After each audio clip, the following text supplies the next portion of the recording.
Hello guys. तो कैसे हैं आप लोग। देखो आज अपन आ चुके हैं एक और नए वीडियो के साथ, है ना।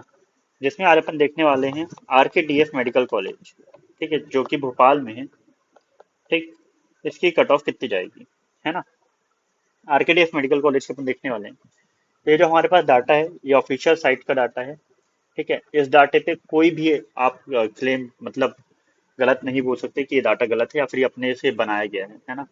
ये डाटा बिल्कुल एकदम एक्यूरेट है। आप जाकर के MPDME की साइट पर भी जाकर के देख सकते हो, वहां से ये लिया गया डाटा है। आप देखिए यहाँ पर हमारे पास है सेकेंड राउंड की अलॉटमेंट लिस्ट। कौन से बैच की, 2024 मतलब लास्ट ईयर की है ये। ठीक, कौन से कोर्स के लिए है, MBBS और BDS कोर्स के लिए। लेकिन अभी हमें हमें यहाँ पर फोकस किसको करना है, हमें यहाँ पे फोकस करना है MBBS को। ठीक। तो देखो यहाँ पर क्या दिया है, यहाँ पर कॉलेज का नाम दिया हुआ है। यहाँ पर ये दिया गया है कि वो गवर्नमेंट है या प्राइवेट है। यहाँ पर कौन सा कोर्स अलॉट हुआ है, कॉलेज की ओपनिंग रैंक क्या थी, क्लोज कौन से रैंक पर हुआ है, उस साल मार्क्स कितने थे, है ना, क्लोजिंग मार्क्स क्या थे, कैटेगरी क्या थी।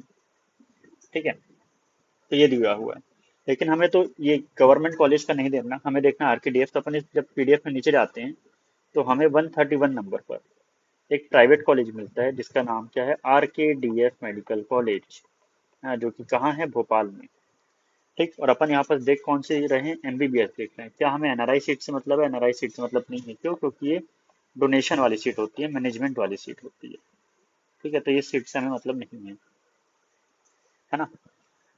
तो देखो यहाँ पास क्या है, यहाँ पास क्लोजिंग रैंक दी हुई है, मतलब किस रैंक पर बंद हुआ है। ठीक है, यहाँ पे कैटेगरी दी हुई है, तो हमें कैटेगरी से मतलब है। ठीक, पहले अपन बात कर लेते हैं GS कोटा की। इस समय मेरे पास GS कोटा वालों के बहुत मैसेज आ रहे हैं, बहुत ज्यादा ही, है ना। तो मैं GS कोटा का पहले बता रहा हूँ आपको। ठीक, तो सबसे पहले तो यहाँ पर दिया हुआ है OBC GS ओपन। ठीक है, GS मतलब कि गवर्नमेंट स्कूल वाले। गवर्नमेंट स्कूल वाले जो थे, है ना, तो लास्ट ईयर ये जो कट ऑफ गई थी वो गई थी 3,60,000 के आसपास। ठीक है, 3,57,000 आप देख सकते हो। तो 3,60,000 में एक अप्रोक्स डाटा लेकर के चल रहा हूँ, है ना। और जो जनरल की थी, कौन सी, गवर्नमेंट स्कूल कोटा की, वो गई थी 3 लाख, है ना। 2,99,000 मतलब 3 लाख जैसी। ठीक है, तो देखो इस साल क्या हो रहा है, इस साल दो नए कॉलेज आ रहे हैं। कौन सी, श्योपुर और सिंगरौली। अगर श्योपुर और सिंगरौली दो नए कॉलेज आ रहे हैं, है ना, तो जो बच्चे SIMS इंदौर में जा रहे थे, ठीक है, तो वो बच्चे ये प्राइवेट कॉलेज में ना जा करके कहाँ जाएंगे, गवर्नमेंट में। और जब वो गवर्नमेंट कॉलेज में जाएंगे, है ना, तो ऊपर की सीट वैकेंट हो जाएगी। तो जो नीचे आने वाले बच्चे थे वो कहाँ खिसक जाएंगे, ऊपर की तरफ खिसक जाएंगे। तो इन कॉलेज के जो कट ऑफ है वो क्या हो जाएगा, डिक्रीज हो जाएगा। आप समझ पा रहे हैं ना, ये कॉलेज का कट ऑफ अपने आप कम हो जाएगा, है ना। इसलिए ये जो यहाँ पर जो कट ऑफ है वहाँ पे वेरिएशन आएगा। ठीक। तो अगर मैं बात करूँ OBC GS की, तो OBC GS में जो हमें मिला था जो रैंक, वो था 3,60,000। आप देखिए यहाँ पर देख सकती है ना। और UR के जो था, UR का कितना था, 3 लाख। तो ये डाटा है हमारे पास। ठीक है, तो आप जब यहाँ पर देखोगे तो यहाँ पास क्या है, हमारे पास 3 लाख रैंक है। तो इस साल अपन एस्टिमेट लगा रहे हैं कि भाई 3,20,000 तक ये रैंक जा सकती है। और OBC GS है वो जाएगी 3,85,000 के आसपास। तो भैया इसमें सिर्फ इतना ही वेरिएशन आएगा, 25,000 का, तो यहाँ सिर्फ 20,000 का। हाँ, इससे ज्यादा वेरिएशन नहीं आएगा। क्यों नहीं आएगा, GS वाले बच्चे रहते हैं कम। ठीक, और बच्चे कम रहते हैं, है ना, लेकिन उनके मार्क्स जो रहते हैं वो आसपास ही रहते हैं। ठीक है, तो कम बच्चे होने के कारण इसमें ज्यादा फ्लक्चुएशन देखने को हमें नहीं मिलता। वो 1% चांस ऐसा हो सकता है कि कोई बच्चा इस रैंक के बीच में ना हो और बहुत ज्यादा कट ऑफ डिक्रीज हो जाए, लेकिन इसका ये मतलब नहीं है कि हमेशा यही जाएगा। ठीक है, इसलिए एक अंदाजा लगाया जा रहा है कि इसका कट ऑफ ये रहेगा, है ना। इसके बाद अपन आ जाते हैं मेन अपने सेकेंड राउंड की नहीं, कितने भी हमें कौन सी कैटेगरी पर मिलेगा, ओपन कैटेगरी पर। तो देखो आपस यहाँ पे OBC एक्स ओपन जो है, मतलब केवल OBC बस जो है, ठीक है, उसका गया रहा 1,25,000।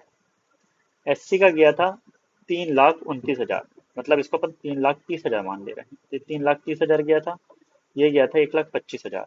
ठीक है, ST का कितना गया था, ST का गया था हमारा 4,97,000, मतलब लगभग लगभग 5 लाख। और जनरल का गया था 1,20,000। तो अगर मैं आपसे बात करूं, यहाँ पे देखिए कि जनरल का जो था वो कितना था, 1,20,000। तो जनरल में इस बार 30,000 से 50,000 की रैंक का फ्लक्चुएशन आएगा। क्यों आएगा, क्योंकि 200 जो सीट हैं वो क्या हो रही है, इंक्रीज हो रही है। कहाँ पे, तो नए डीएमसी खुल रहे हैं 2 ठो, शिवपुर और सिंगरौली। इस कारण यहाँ पर इतना ज्यादा वेरिएशन देखने को मिलेगा। सेम ऐसे ही ओबीसी में भी देखने को मिलेगा, है ना। सेम ऐसा ही कहाँ पे देखने को मिलेगा, हमें एससी में देखने को मिलेगा। ठीक है, और सेम ऐसी ही चीज हमें कहाँ पे देखने को मिलेगी, एसटी कैटेगरी में भी देखने को मिलेगी।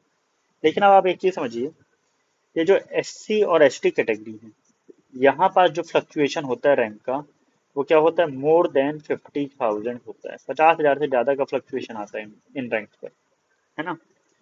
क्यों, क्योंकि इनके जो बच्चे होते हैं वो बहुत दूरी दूरी पर होते हैं। फॉर एग्जाम्पल, जनरल के जो बच्चे हैं या ओबीसी के जो बच्चे हैं, तो वो 1 2 3 4 ऐसे मार्क्स अगर मैं गिराऊं तो यहाँ पर बहुत ज्यादा मिलेंगे। लेकिन अगर एससी का बच्चा 1 नंबर पर है, ठीक है, या फिर एसटी का बच्चा 1 नंबर पर है, तो अगला बच्चा कहाँ मिलेगा, 9वें या 10वें नंबर पर मिलेगा। तो ऐसे इनके बीच में गैप बहुत ज्यादा होता है, इसलिए यहाँ पर ये जो रैंक का वेरिएशन है ये बहुत ज्यादा आ रहा है ना। तो आप शायद समझ पा रहे होंगे कि किस कंसेप्ट से हम ये रैंक प्रिडिक्ट कर रहे हैं, है ना। इसके बाद हम आपको बता दें कि हम पेड काउंसलिंग भी करा रहे हैं, है ना। पेड काउंसलिंग के लिए आप हमें व्हाट्सएप कर सकते हैं 9617449003 पर। ये हमारा व्हाट्सएप नंबर है ना।